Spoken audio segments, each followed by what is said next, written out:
What's going on out there, everybody? This show is a special show. I'll be reviewing WrestleMania 1.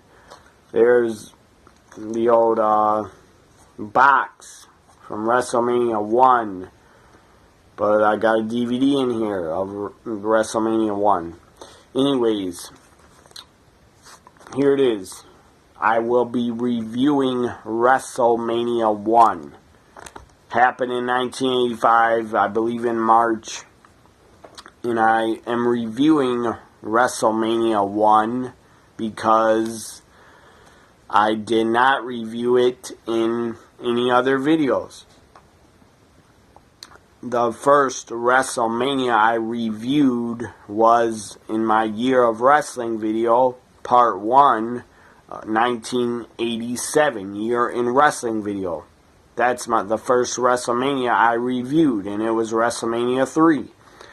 Why did I just review WrestleMania 3 and not 2 and 1? Because in 1987 is when I started watching wrestling and became a fan. So, now I'm going to go back, and obviously I've watched WrestleMania 1 and 2 a couple times in my life. And I think I'll just review them because, well, I'm reviewing 1 and I'll review WrestleMania 2 at a later date. But I'll be reviewing WrestleMania 1 right now for my WrestleMania playlist. And I'll put in my WrestleMania playlist of my WrestleMania review and predictions and WrestleMania review shows. So, I obviously did not see WrestleMania 1 live because I was only 1 year old, 1 year old and 8 months old. So I was only 1 year and 8 months old. I was a baby. Obviously, I was not watching WrestleMania 1 live. And it wasn't on pay-per-view anyway. It was on closed circuit, where you had to go to a theater in your town or city. You had to go to a local theater, and hopefully they were showing WrestleMania 1. And it's been discussed in many DVDs and many WrestleMania stories that Vince McMahon had everything on the line. He put all his money, he put all his chips into WrestleMania 1. So if WrestleMania 1 was not a success, there probably would be no WWE around today to watch. So now I'm going to start my WrestleMania 1 review.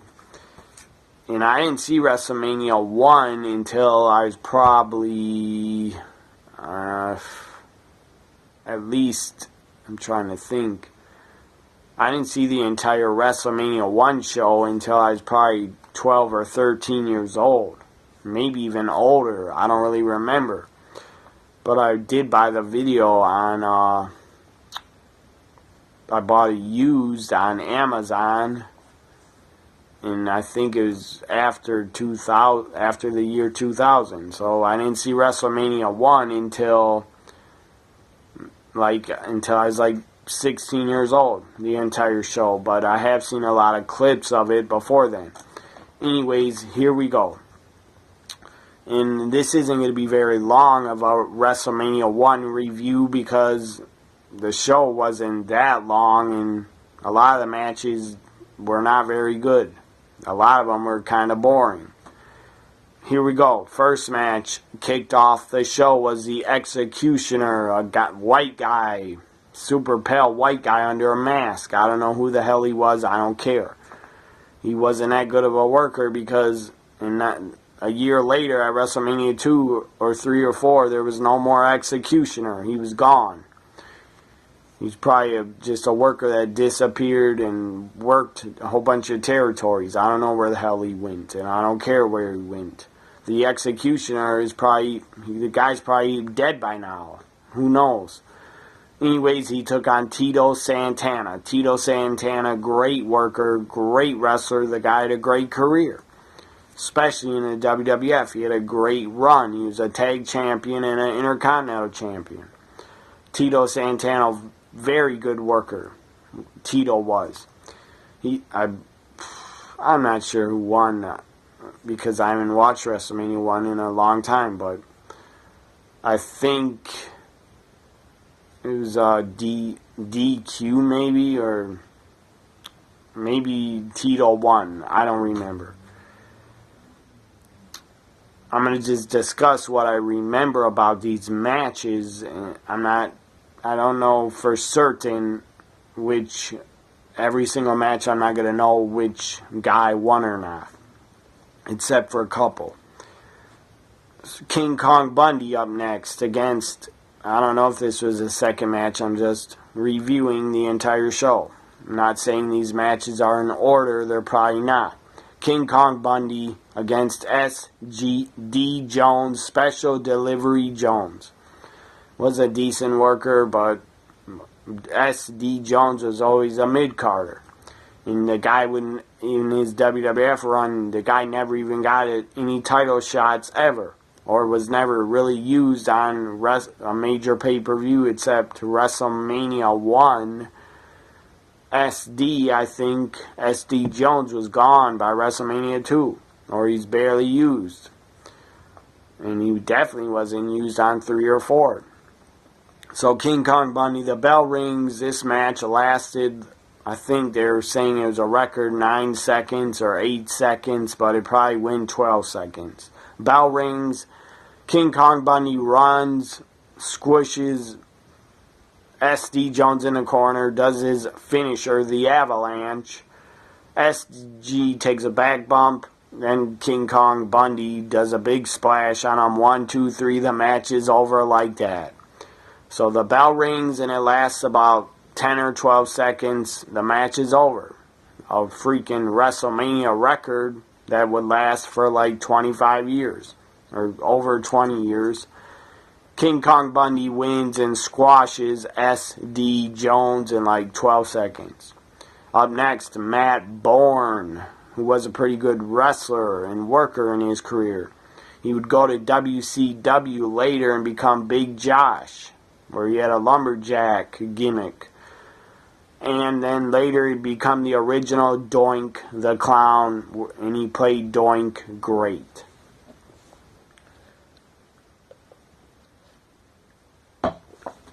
So, Matt Bourne against Ricky the Dragon Steamboat. Ricky Steamboat just came from the NWA, I believe in 1984.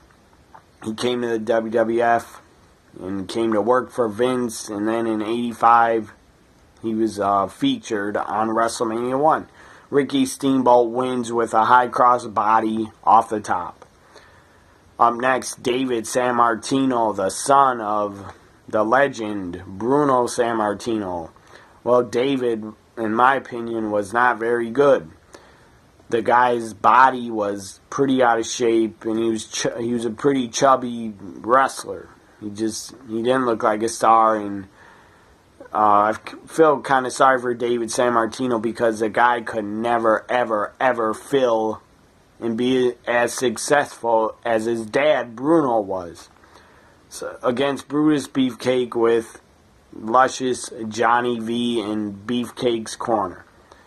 I think this match ended in a DQ when Luscious Johnny got involved, and then Bruno Sammartino got involved and got in the ring and punched Luscious Johnny V out. So the match ended probably in a DQ. Up next, we had the Intercontinental Championship. Greg the Hammer Valentine, who was the Intercontinental Champion, taking on the challenger, JYD the Junkyard Dog. Both of these guys are legends. I don't like Greg Valentine personally. I don't like the guy. I think he's a scumbag, and he's a fucking idiot. Some of the stuff he has said recently, talking about Greg Valentine thinks the women should be in the kitchen barefoot and not in the wrestling ring. Well, fuck you, Greg Valentine, you fucking dumbass douchebag. Wake the fuck up. It's 2016, jackass. So JYD, Greg Valentine have a decent match. I think it ended in a DQ, or Greg Valentine held the ropes or something, or cheated to retain the title, Jimmy Hart was at Greg Valentine's side. He was his manager. And Jimmy Hart also came to the WWF, I think, in 84. Late 84, maybe the beginning of 85, to be there for the first WrestleMania. Up next, we had the tag team titles. The champions, Barry Windham and Mike Rotundo. The U.S. Express, I think their name was. They were managed by Captain Lou Albano. Taking on the challengers, the Iron Sheik and Nikolai Volkov, with their manager, Classy Freddie Blassie, who turned heel and was a pretty great heel manager. And Freddie Blassie was a great talker. The guy could talk out. He could out-talk anybody in promos, just about. Even though he was pretty old at the time of WrestleMania 1, Freddie Blassie had to be like over 65 years old. Or maybe older. And before WrestleMania 1, Freddie Blassie, the guy had a great career. He wrestled for, like, I think 40 years. Or something like that. Long time. Anyways, this tag title match, I was not that interested or entertained by it. It was okay. And the only thing good that happened, I guess, was the hot heel tag team, the Iron Sheik and Nikolai Volkov, won the tag titles in WrestleMania, had their first title change. Up next, we had Big John Studd. This was pretty entertaining. This was an entertaining match at WrestleMania 1. Probably the most entertaining other than the main event. Big John Studd took on Andre the Giant in a $10,000 body slam match.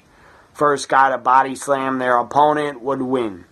Bobby the Brain Heenan was managing Big John Studd. Bobby the Brain Heenan, one of the greatest managers of all time, in my opinion. He's right up there with Paul Heyman. So Big John Studd gets body slammed, and the crowd goes crazy in Madison Square Garden, and then he gets to 10,000, he grabs a bag. Andre starts throwing the money out of the ring into the crowd. I'm sure the crowd was happy about that. That was pretty cool of Andre to do. He was a babyface at the time. He wasn't getting booed. He didn't turn heel yet. He was still babyface. And Andre, as a babyface, he was pretty loved by the crowd and really respected by the fans in New York City. So Andre's throwing the money out, then Bobby the Brain Heenan sneaks up from behind him, grabs a bag of money, and runs away with it. That was great for Bobby Heenan to do that. That was funny as hell, watching it. Up next, we had the WWF Women's Championship, which was held for over like 28 years by the Fabulous Moolah. Well, she was managing, and she's by the side of Lalani Kai, the women's champion, taking on Wendy Richter, who was a pretty good women's wrestler in the 80s, and she was a decent looking woman also. Not gonna say she was that attractive, but she wasn't ugly, that's for sure. Anyways, not saying I'm attractive. I think I'm ugly as fuck, but whatever. My girlfriend thinks I'm attractive, so there you go. Even though that has nothing to do with WrestleMania 1. Wendy Richter, Lalani Kai for the women's title. Wendy Richter has Cyndi Lauper in her corner, the pop star. And Cyndi Lauper, for you people that were not born in the 80s and don't know about Cyndi Lauper, she was super popular. She was really popular and had a lot of hits. A lot of hit songs. Girls Just Want to Have Fun is one of them. I can't remember the names of any others, but she had a lot of hits. Like Cyndi Lauper in the 80s was basically what like Taylor Swift is today. And Taylor Swift is pretty damn popular and makes a lot of millions every year. So, Wendy Richter wins the Women's Championship. That was a good moment at WrestleMania. Even though after WrestleMania 2, there would be no more women's title defenses until WrestleMania 10. So now the main event. Hulk Hogan and Mr. T from the A-Team fame. Mr. T in the 80s. Again, if you weren't born in the 80s, Mr. T was a huge, huge star.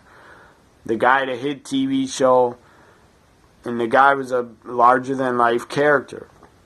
And Mr. T, I'm sure a lot of kids probably looked up to him and were big fans of his. So WWF Vince McMahon deciding to bring in Mr. T to work a match, that was money, in my opinion.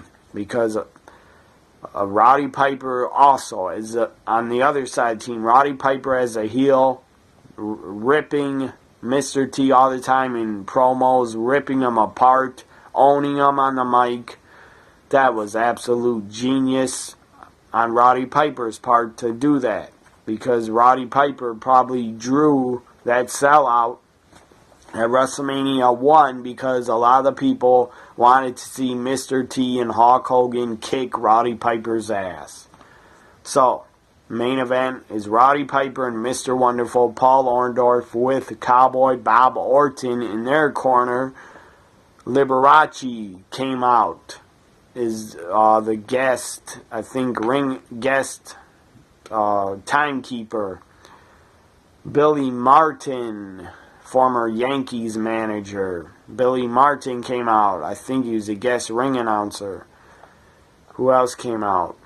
Muhammad Ali was an outside enforcer. Famous boxer Muhammad Ali was I think, outside ring enforcer. He wasn't a ref because Pat Patterson, the first Intercontinental Champion, was a guest ref. Anyways, the main event, it started off I believe it started off with Piper and Mr. T going face to face, staring at each other, having a stare down, having a face off. That was awesome. The crowd loved it. The crowd was marking out. The crowd was really loud. Then Piper, I believe, slapped Mr. T first, slaps him across the face, and Mr. T slaps Piper. That was great stuff. It got the match started off hot. Anyways, the finish, I think, the finish was Cowboy Bob Orton comes off the top rope, misses hitting Mr. T or Hogan, and he hits Paul Orndorff instead, I believe, with his cast that he wore for probably 5 years. So Cowboy Bob hits Paul Orndorff by accident, then gets knocked out of the ring or taken out by Jimmy Snuka, who was in the corner of Mr. T and Hulk Hogan. And then the referee, after Paul Orndorff gets knocked down and knocked out, Hogan or Mr. T covered Paul Orndorff 1, 2, 3. They win. Madison Square Garden went wild. They went insane. And then Mr. T and Muhammad Ali got in the ring, and they held up Hogan in Mr. T's hands. It was a big celebration. WrestleMania 1 was a huge, huge success.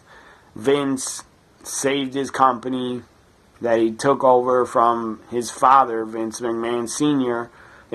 I believe if WrestleMania 1 wouldn't have had the success that it did, if it wouldn't have been a success, we would have no WWE, or we would have no WWE Network right now. And in my opinion, the success of WrestleMania 1 was people wanting to see Andre the Giant and Big John Studd. They drew WrestleMania 1 also with Hogan, Piper, Mr. T in the main event.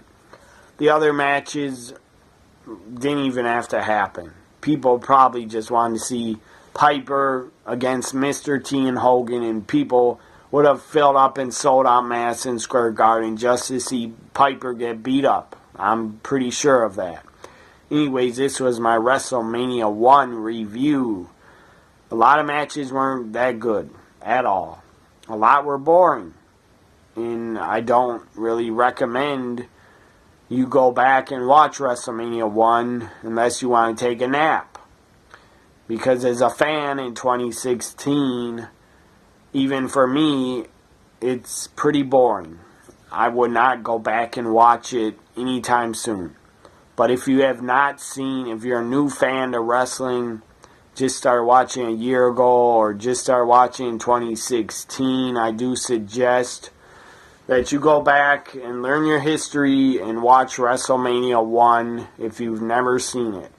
But if you have seen it, no reason to watch it again because it'll probably put you to sleep, except for Andre the Giant, Big John Studd, and the main event that were the only good parts, in my opinion, that were not boring on WrestleMania 1.